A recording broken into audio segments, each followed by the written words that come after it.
Sunita, a retired school teacher, she was careful with her savings. She never took risk. She received a call from Traya. They told her that her mobile number had been used to send illegal content and that she would be arrested unless she cooperated with their verification process. She was on the call for 4 hours. By the end, she had transferred 3.8 lakhs from her fixed deposit. Her daughter called during the call. Sunita didn't pick up because the officer had told her that speaking to anyone during the process could be seen as obstruction. She was alone, scared, completely convinced it was real.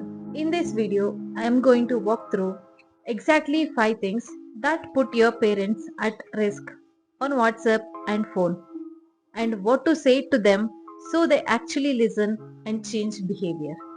Not a lecture, not a list of technical settings. They won't understand. Specific simple habits in plain language that close the 5 most common doors scammers use to reach people. The last thing I'll share is not a setting or a tip. It is one family rule that 90% of these scams completely in under 10 seconds. It is the simplest thing I will say in the entire video, and it costs nothing.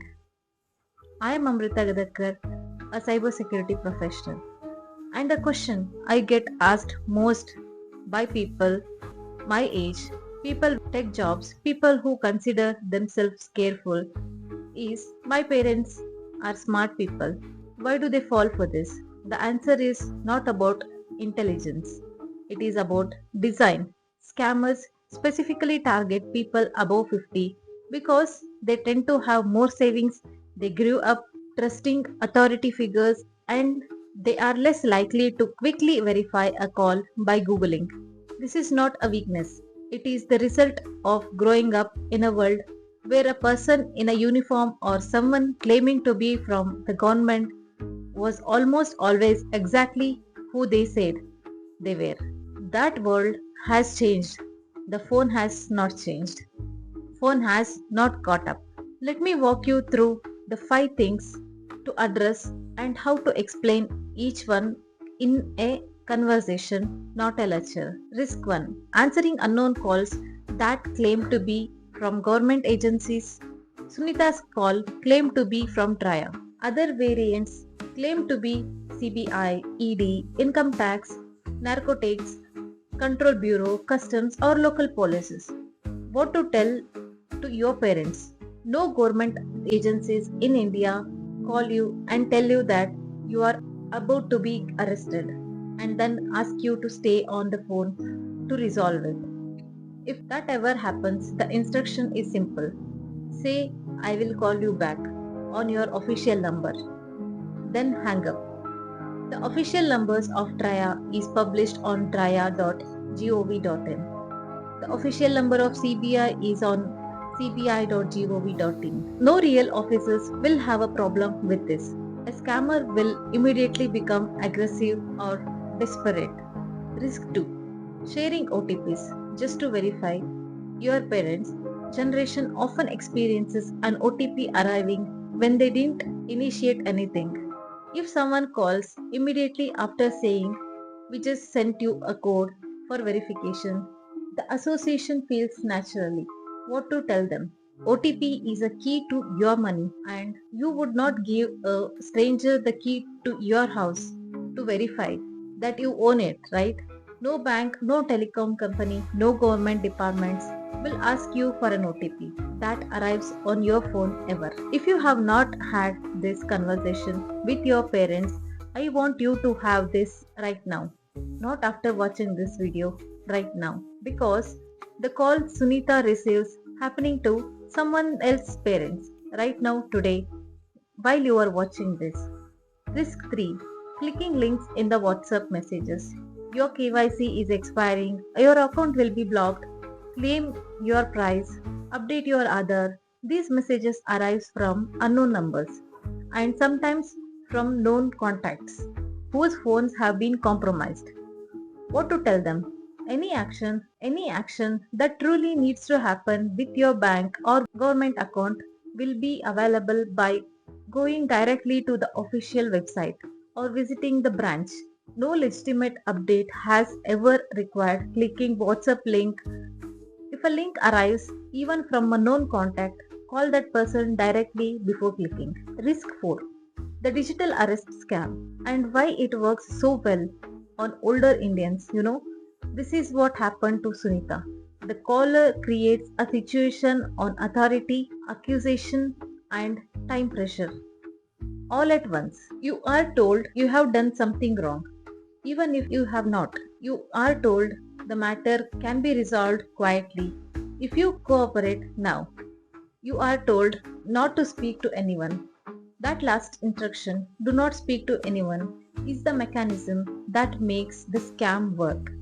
Isolation removes the safety net of the second opinion. The three elements of the digital arrest. So, what to tell your parents and make them repeat back to you if anyone on a call ever tells you not to speak to your family. It is a scam, always, no exceptions. Real police do not work through phone isolation.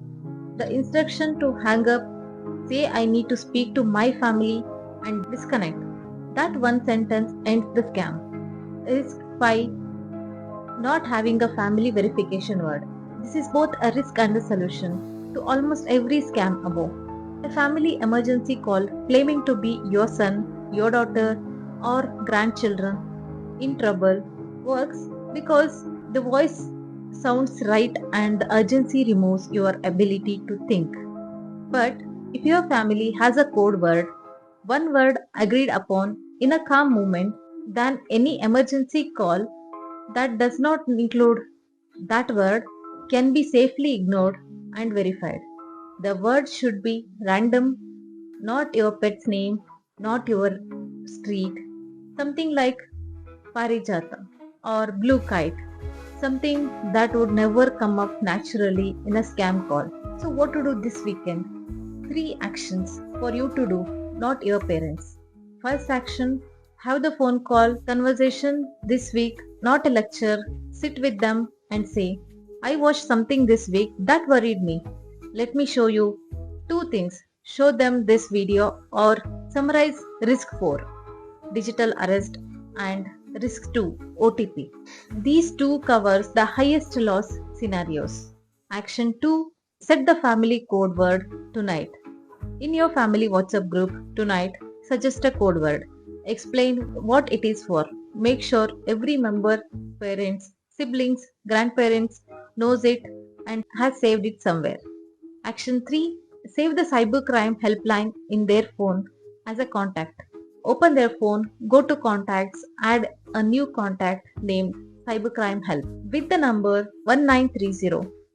This means if they are ever unsure, the number to call is already there, already saved, already named clearly. These 3 things takes 20 minutes total. They are worth more than any app or settings. I promised you one family rule that stops 90% of these scams.